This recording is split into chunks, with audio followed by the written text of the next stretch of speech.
No próximo capítulo da novela O Rei do Gado, delegado Valdir finalmente começa a ligar os pontos e com isso a suspeitar de que Luana seja inocente e de que Rafaela é quem está mentindo por trás de tudo o que acontece na fazenda. Além disso, Bruno Mezenga começa a se movimentar e bota o seu pessoal atrás de sua amada, assim como o delegado também faz. Se inicia uma corrida para ver quem encontra Luana primeiro. Esse é o canal Resumo da Reprise e bora pro vídeo. Preparando a mesa do café da manhã, Judite aproveita para conversar com Rafaela. Um tanto distraída, a governanta comenta enquanto corta um pedaço de bolo. Teu tio não deve ter dormido direito essa noite, preocupado com a Marieta. Olhando para a senhora, Rafaela responde. Coitado, ele devia dar graças a Deus de ela não tá mais aqui dentro. Servindo o bolo para a jovem, Judite, muito sagaz, pergunta. Cê tá dando, não é mesmo? Segurando a respiração, a outra retruca. Judite, para de ficar me acusando. Eu não fiz nada demais, só fui leal para com meu tio. A boa senhora astuta diz. Lealdade é uma coisa que ele preza muito, não é mesmo? Rafaela, tomando seu café, concorda. Preza, tanto preza que adotou Otávio como filho por causa do seu Olegário. Judite ligeira solta. Por falar nisso, como é que o Tavinho dessa história aí do filho que você tá esperando não ser dele? Olhando para ela, a jovem engole seu café. Séria, Rafaela por fim conta. Ele ainda não se acostumou com a ideia, mas vai acabar aceitando. Se o tio não criar problema, ele também não vai criar. Fazendo caras e bocas, a governanta sussurra. É mesmo. Pensativa, Rafaela continua. No fundo, o Otávio só tá preocupado em herdar aquela fazenda nova, que foi dos Mezenga. E no final das contas, é com isso que ele vai ficar mesmo. Judite, franzindo o rosto, pergunta. Como no final das contas? Olhando nos olhos da senhora, a jovem mulher rebate. Ué, Judite, a herdeira de verdade aqui sou eu. Compreendendo, Judite fecha a cara e respira fundo. Ela fica com a pulga atrás da orelha diante da ambição de Rafaela. Enquanto isso, num restaurante, Marcos almoça com Liliana. Encarando a mãe de seu filho, o rapaz confessa. Eu queria te falar uma coisa, Lili. Ficando levemente ansiosa, Liliana pede. Fala. Abaixando a cabeça, Marcos toma coragem em conta. A minha vida tá muito encrencada. E eu acho que vai ficar mais encrencada ainda. Lili, surpresa, questiona. Ué, por quê? Olhando no fundo dos olhos dela, Marcos sussurra. Porque eu tô metido num rolo danado. Ficando séria, a jovem pressiona. Que rolo, Marcos? Me fala. Mexendo nos talheres, ele se esquiva. Não vale a pena. Deixa pra lá. Ajeitando a postura, Liliana comenta. A gente sempre esteve juntos nos nossos rolos. Pode me falar.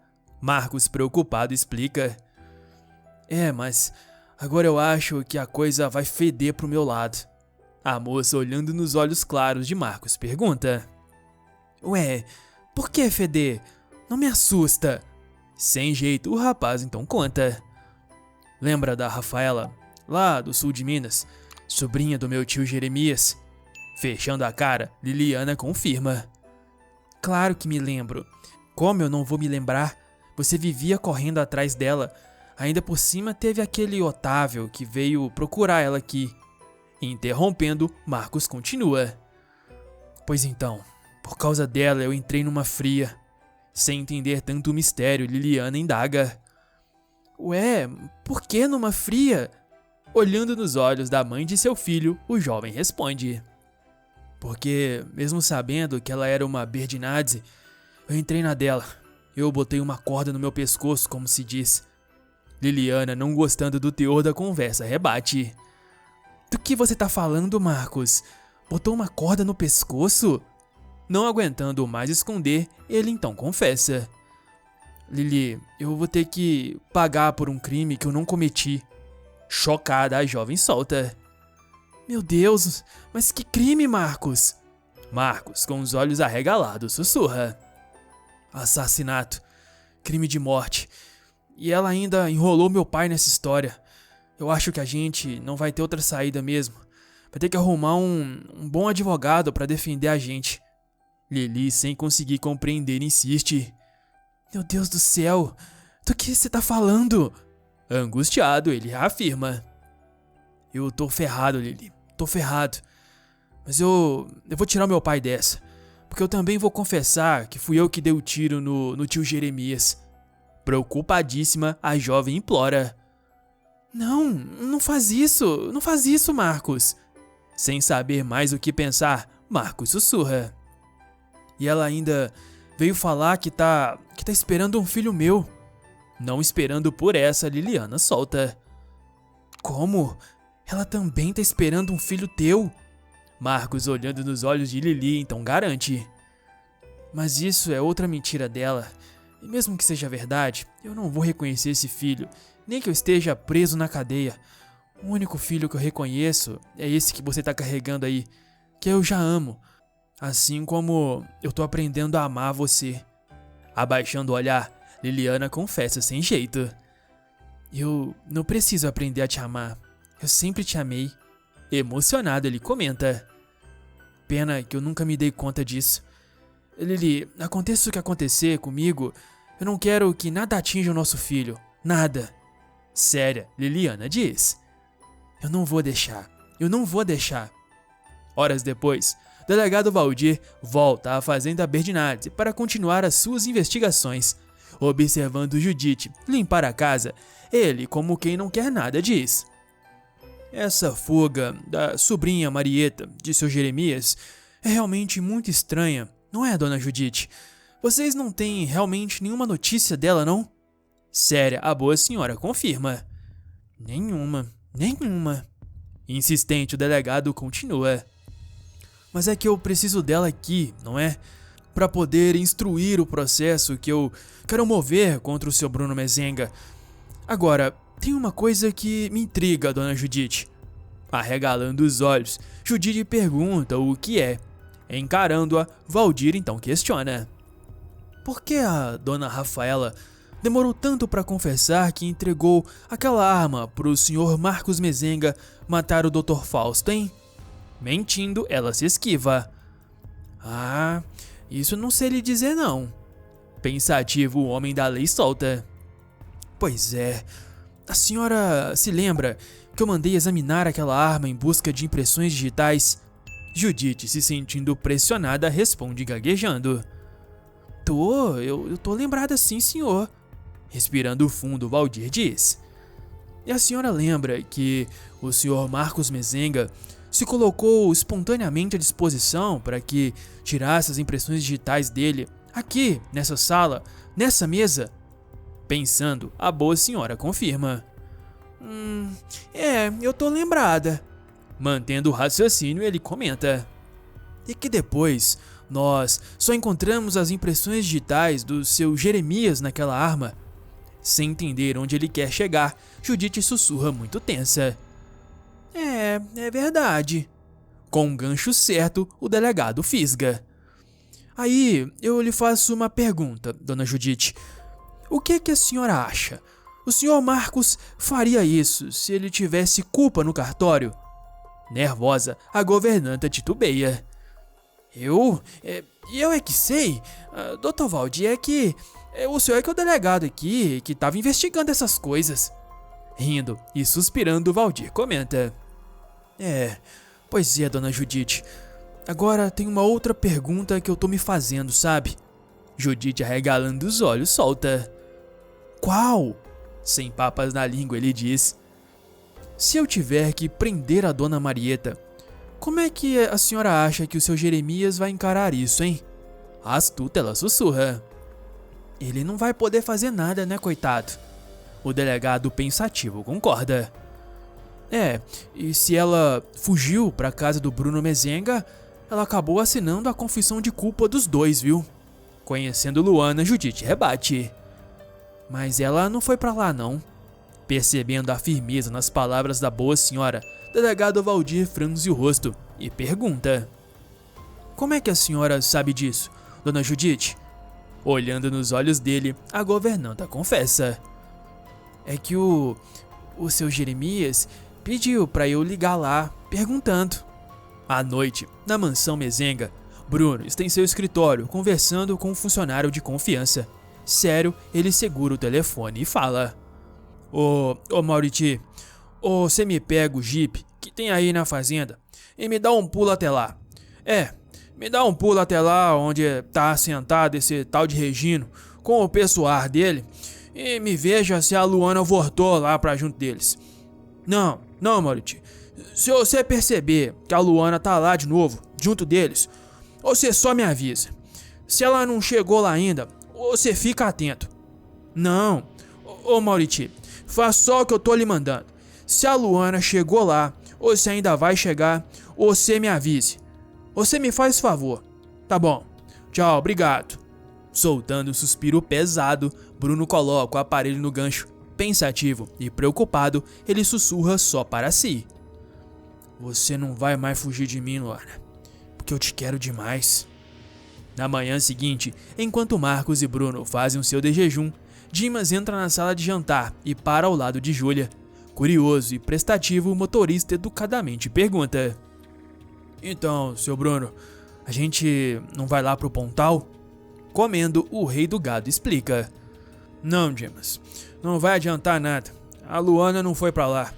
Um dos meus funcionários já me falou isso.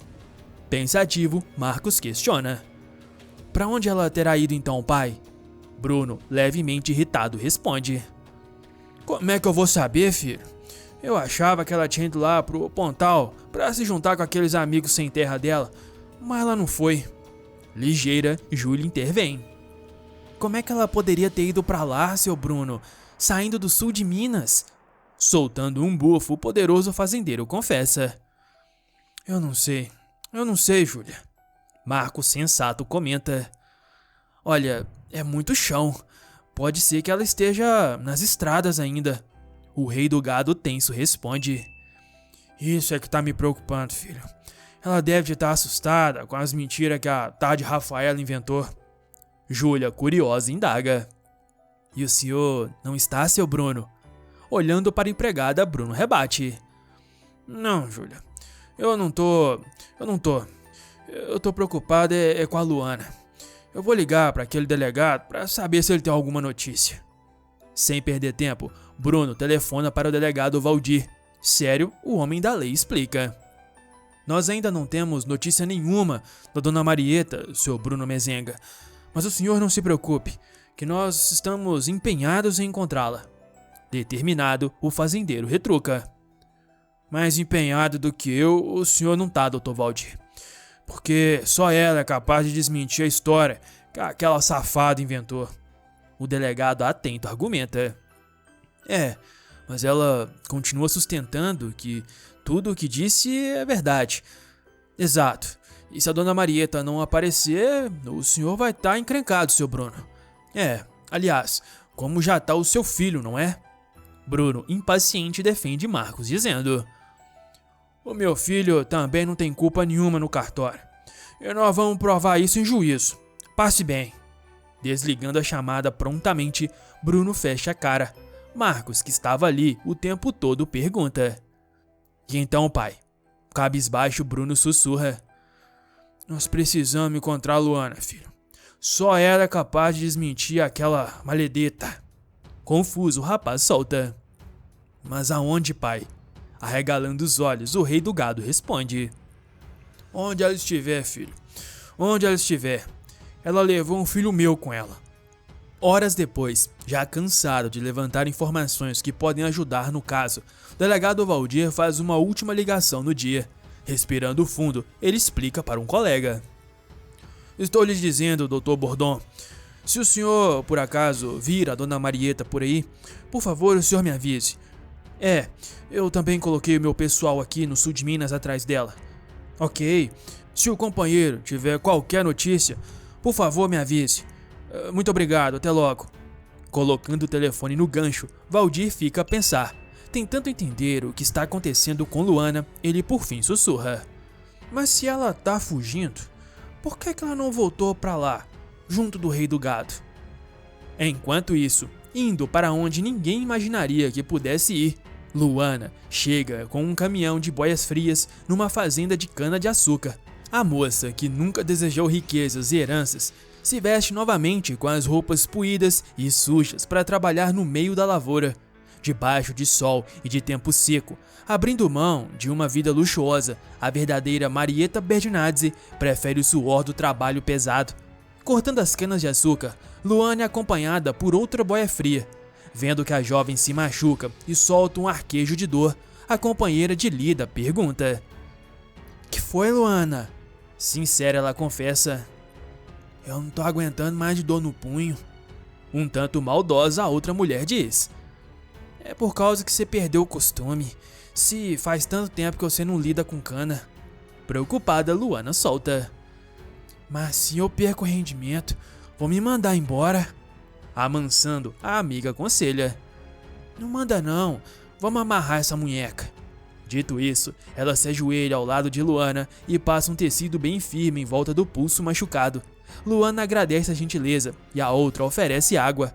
Matando a sede, Luana volta a cortar cana. Mas agora deixa sua opinião. Luana fez uma loucura em fugir assim da casa do tio ou ela está certa? Você está gostando desse momento da novela? Dê uma nota de 0 a 10 e diz de qual cidade você acompanha a trama. Aproveita para se inscrever no canal e deixar o seu gostei. Assim, toda vez que sair um novo vídeo sobre a novela, você fica sabendo em primeira mão. Aqui na tela tá passando outro vídeo com uma revelação chocante que eu tenho certeza que você vai gostar. Basta clicar para assistir. Fiquem com Deus e até um próximo vídeo. Fui!